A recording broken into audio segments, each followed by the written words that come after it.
నమస్కారం రచిత గారు. నమస్తే అండి. మనం చూస్తూ ఉంటాం. చాలా వరకు పిల్లల్లో రకరకాల స్కిల్స్, వాళ్ళ టాలెంట్ అయితే ఉంటూ ఉంటుంది. కానీ మా పిల్లోడికి ఇది సెట్ అవుతుందా మా పిల్లోడికి? ఇందులో నేను ఎయ్యొచ్చా? లేదు కొందరు మాత్రం పేరెంట్స్‌కి నచ్చింది వెళ్ళి ఫోర్సబుల్‌గా పిల్లల్ని అవును. వేస్తూ ఉంటారు. అవును. ఇలాంటియన్నీ మనం చూస్తూ ఉంటాం. అవును. అస్సలు మన పిల్లోడికి ఇది సెట్ అవుతుంది. హ్మ్. దీంట్లో వేస్తే వాడు బాగా ఉత్తీర్ణుడవుతాడు హ్మ్. అనేది మనం ఎలా తెలుసుకోవచ్చంటారు? ఒకటేంటంటే ప్రతి పేరెంట్ అండి, మదర్ కానీ, ఫాదర్ కానీ వాట్ దే విల్ ఫీల్ మన child super active, super genius, he is different from other kids అని ప్రతి పేరెంట్ తన చైల్డ్ గురించి అనుకునేది అదే. హ్మ్. బట్ క్వెషన్ ఏంటి అనంటే అది ఎంతవరకు మనం గుర్తిస్తాము? ఓకే టాలెంటెడ్ కానీ ఎందులో టాలెంట్ ఉంది? హ్మ్. ఓకే జీనియస్ ఎందులో జీనియస్ అనేది తెలవడానికే చాలా మనం ట్రయల్ అండ్ ఎర్రర్ మెథడ్స్ చేస్తూ ఉంటాము. హ్మ్. అందులో ఏమవుతుంది, స్కూలింగ్ అయిపోతుంది, కాలేజ్ అయిపోతుంది, and he will be into doing one job. Job చేస్తుండగా వాళ్ళకి అర్థమవుతుంది ఏంటంటే ఇది నాది కాదు, it is not my cup of tea, నేను వేరేది చెయ్యాలి అని మళ్ళీ జీరో నుంచి స్టార్ట్ అవుతారు. హ్మ్. సో దీనివల్ల ఏమవుతుంది అంటే ఇయర్స్ వేస్ట్ అవుతాయి, that is a different thing. Self confidence అనేది లూజ్ అవుతుంది. సో దీనికి సొల్యూషన్ ఏంటి అంటే ఇట్ ఈస్ డిఎంఐడి టెస్ట్ అండి. అంటే? ఇది ఏంటి అంటే it is dermatoglyphics multiple intelligence test. హ్మ్.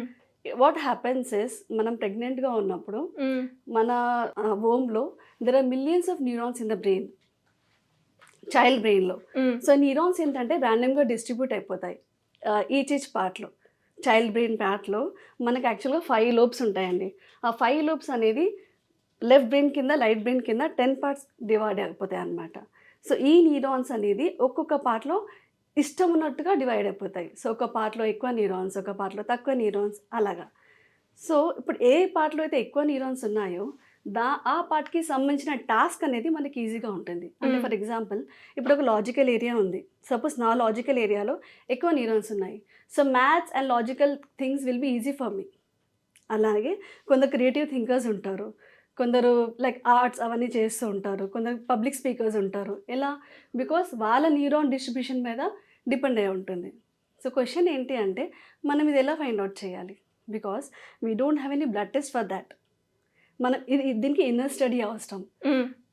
సో దీనికి లాజికల్ ఏంటి అని అంటే ఎప్పుడైతే brain formation and like pregnancy ఎప్పుడు ఫామ్ అవుతుందో అండ్ ఫింగర్ ప్రింట్స్ ఫామ్ అవుతుందో they happens in the same time అనమాట. హ్మ్. 13th వీక్ నుంచి 21st వీక్ లోపల మనకు finger prints and brain patterns develop అయిపోతాయి. సో అవి లింక్ ఉంటాయి అని సైంటిస్ట్ రీసెర్చ్ చేసి ప్రూవ్ చేశారు. వాళ్ళకి నోబెల్ ప్రైజ్ కూడా వచ్చింది. So this test is a genuine one and the scientific one. So దాని గురించి వరిగాల్సిన అవసరం లేదు. సో ఈ టెస్ట్ ద్వారా పేరెంట్స్కి ఏం యూజ్ ఉంటుంది అనేది దేర్ ఆర్ మల్టిపల్ యూజెస్ అండి, ఒకటి కాదు. ఇప్పుడు నా సపోజ్ మన చైల్డ్ ఉన్నాడు, ఆ చైల్డ్కి లాజికల్ ఏరియా వీక్ ఉంది అని వచ్చింది అనుకుందాం రిపోర్ట్లో. అది మనం ఎలా డెవలప్ చేసుకోవచ్చు అనేది కూడా ఉంటుంది. Okay. In what way, what type of games, what type of kids we can give them. So హ్మ్. అది ఎలా డెవలప్ అవుతుంది అనేది కూడా ఉంటుంది. అట్లా ప్రతి area. So 8 multiple level of intelligence ఉంటాయి. ఆ ప్రతి ఏరియా కూడా మనం ఎలా డెవలప్ చేసుకోవచ్చు అనేది అందులో ఉంటుంది. అండ్ సెకండ్, ఇప్పుడు ప్రతి పేరెంట్‌కి ఎలా ఉంటుంది, ఆఫ్టర్ స్కూల్ ఏదో ఒక యాక్టివిటీలో ఎయ్యాలని ఒక ఇంట్రెస్ట్ అవును. ఉంటుంది. అవును. క్రికెట్ కానివ్వచ్చు, tennis, dancing, whatever, singing whatever. Whatever. కానీ అది ఏమవుతుంది, మనకిష్టం ఉన్నది మనం వేస్తాము. బికాజ్ వీ డోంట్ నో తను ఇందులో జీనియస్ ఉన్నాడు, తను ఇందులో టాలెంట్ ఉంది అని మనకు తెలవదు. హ్మ్. సో మనకేది ఇష్టం ఉందో అందులో వేస్తాము. ఒక 1 ఇయర్ వేస్తాము, దాని తర్వాత ఏమవుతుంది, ఇట్స్ నాట్ వర్కింగ్ అవుట్, వేరేది వేద్దాము. లేదా వాళ్ళ ఫ్రెండ్స్ దేనిలో వెళ్తున్నారు దానికి పంపిస్తాము. సో అలా కాకుండా ఈ రిపోర్ట్లో you will be having an idea.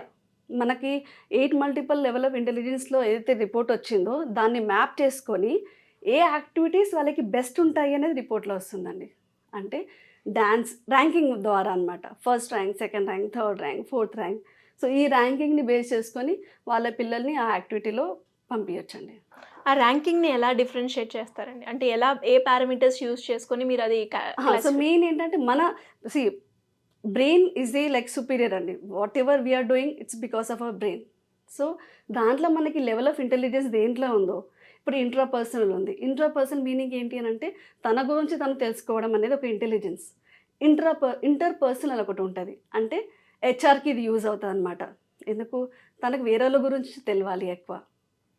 So ఇది లెవెల్ ఆఫ్ ఇంటెలిజెన్స్ అనమాట. ఇది మల్టిపల్ లెవెల్ ఆఫ్ ఇంటెలిజెన్స్లోని 8 మల్టిపల్ లెవెల్ ఆఫ్ ఇంటెలిజెన్స్ ఉంటుంది. ఇప్పుడు నెచురలిస్టిక్ అని ఉంటుంది, అదొక లెవెల్ ఆఫ్ ఇంటెలిజెన్స్. దాంట్లో ఏంటంటే they will get easily connected to nature. వాళ్ళకి వర్షం అంటే, నేచర్ అంటే, అగ్రికల్చర్ అంటే చాలా ఇష్టం ఉంటుంది అనమాట. సో ఆ ఒక లెవెల్ ఆఫ్ ఇంటెలిజెన్స్ ఎక్కువ ఉంటే దానికి సంబంధించిన ఫీల్డ్ని ర్యాంకింగ్ ఉంటుంది, దానికి సంబంధించిన యాక్టివిటీస్కి ర్యాంకింగ్ ఉంటుంది అనమాట. So everything will be mapped on based of మన లెవెల్ ఆఫ్ ఇంటెలిజెన్స్ తోటి మ్యాప్ అయి ఉంటుంది అనమాట. ఓకే, అలా. సో ఇప్పుడు ఇది నేను చెప్పాను ఒకటి ఏంటంటే యాక్టివిటీస్ ఒకటి which will be useful for school going kids. సరే, ఇప్పుడు పిల్లలకంటే ఓకే, ఇప్పుడు బాబు like now is in to 10th, then what? వాళ్ళకి యాక్టివిటీస్ మీద మనం పెద్ద ఫోకస్ ఇప్పుడైతే ఆ టైం కాదు. సో వాళ్ళకి ఏంటంటే కెరియర్ కౌన్సిలింగ్ మీద యూజ్ అవుతుంది. అంటే ఇప్పుడు 10th తర్వాత మనం సైన్స్ తీసుకోవాలా, ఆర్ట్స్ తీసుకోవాలా, వాట్, ఏ ఫీల్డ్కి వెళ్ళాలి అనేది మన క్వశ్చన్ మార్క్ ఉంటుంది. మనకు తెలిసిన 2 ఫీల్డ్స్ ఏంటి? Doctor or engineer. అవి రెండే మనం మ్యాక్సిమం పేరెంట్స్ చూస్తూ ఉంటారు. But there are more 2000 fields like the child can go into. So దీనివల్ల వాళ్ళకి కెరియర్ కౌన్సిలింగ్ కూడా జరుగుతుంది. అంటే ఏ ఫీల్డ్ తనకి సూటబుల్ ఏంటి, లైక్ స్టార్ రేటింగ్లో ఉంటుందన్నమాట. What he can go first, ఏ స్ట్రీమ్కి వెళ్తే ఆ స్ట్రీమ్కి వెళ్తే మళ్ళీ ఆ స్ట్రీమ్లో ఎన్ని ఫీల్డ్స్ ఉంటాయి వర్క్ చేయడానికి, జాబ్ చేయడానికి, అవన్నీ ఉంటాయి అన్నమాట. సో ఒక రిపోర్ట్ తోటి మనము ఒక 5-year కిడ్ నుంచి లైక్ 24-year కిడ్ వరకు everything the parent will know అనమాట. It's a gift the parents. ఇప్పుడు మన దగ్గర ఒక గిఫ్ట్ లా ఉన్నట్టు. ట్రయల్ అండ్ టెస్టర్ అవసరం లేదు మనకి. మనం ఎలా అంటే మన దగ్గర ఒకటి ఆల్రెడీ ఉన్నట్టు, మన దగ్గర గైడెన్స్ ఉన్నట్టు అనమాట. మనం దాన్ని బేస్ చేసుకొని మన చైల్డ్కి ఏది కావాలి అనేది అప్పుడు will be like happy, it will be a happy parenting. ఇప్పుడు ఏమవుతుంది, మనకు తెలియక what will be doing is, ఇప్పుడు ఒక ఫిష్ని like will make them to climb a tree. ఇప్పుడు మంకీ ఉంది, దాన్ని ఫ్లై చేయమంటే చేస్తుందా? చెయ్యదు. ఒక ఫిష్ని మనం ట్రీ ఎక్కమంటే ఎక్కుతుందా? ఎక్కదు. కానీ మనం అది యానిమల్స్ డిఫరెంట్గా ఉంటాయి కాబట్టి మనం గుర్తుపడతాము ఇది ఫిష్, ఇది మంకీ అని. కానీ మనం హ్యూమన్ బ్రెయిన్స్ మాత్రము సేమ్ ఉంటాయి. మనం బయట నుంచి మనం మెసేజ్ చేయలేము what he will be into good into. దానికి ఈ రిపోర్ట్ అనమాట. ఇన్నర్ థింగ్స్ నేర్చుకోవడానికి, ఇన్బార్న్ టాలెంట్స్ తెలుసుకోవడానికి it's very good for the parents అనమాట. ప్రొసీజర్ ఏ విధంగా ఉంటుందండి? ప్రొసీజర్ ఏం లేదండి, it's a very easy procedure ఉంటుంది. సో మనకేంటి యాజ్ ద లైక్ మనకి ఎలా అయితే సైంటిఫిక్ రీసెర్చ్ జరిగిందో మన ఫింగర్ ప్రింట్స్కి బ్రెయిన్ ప్యాటర్న్కి సంబంధం ఉంది అని, సో దాన్ని బేస్ చేసుకొని ఇది టెస్ట్ ఉంటుంది. సో మనం ఏం చేస్తాము, ఫింగర్ ప్రింట్స్ తీసుకుంటాము, స్కాన్ చేస్తామన్నమాట. So 1 finger will be scanned in 3 ways. So 30 scannings ఉంటాయి. సో దాని మీద టైప్స్ ఆఫ్ ఫింగర్ ప్రింట్ ఏంటి, రిచ్ కౌంట్ ఏంటి అని స్టడీ చేసి ఒక రిపోర్ట్ జనరేట్ అవుతుంది. ఆ రిపోర్ట్ని బేస్ చేసుకొని ఇన్బార్న్ టాలెంట్, ఇవన్నీ ఇన్బార్న్ ఇంటెలిజెన్స్ ఏంటి, దానికి యాక్టివిటీస్ ఏం బాగుంటాయి, కెరియర్స్ ఏం బాగుంటాయి, ఇది ఉంటుందండి. అండ్ ఇంకా 1 more థింగ్ ఏంటి అని అంటే, ఇప్పుడు మనకు ఐక్యూ ఒకటి తెలుసు, it's an intelligent question and every person will be judged on తన ఇంటెలిజెన్స్. బట్ ఈక్యూ చాలామందికి తెలుస్తూ ఉండొచ్చు, like emotional question is also very very important as intelligent question. అది ఒకటి.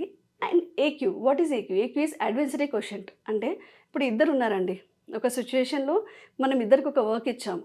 ఒక పర్సన్ ఏమో he will easily do the work, stress తీసుకోడు. అదే ఒక పర్సన్ ఏమో అరే ఇంత చెయ్యాలా అని ఆ ప్రెషర్ తట్టుకోలేడు. So that is called an adversity question.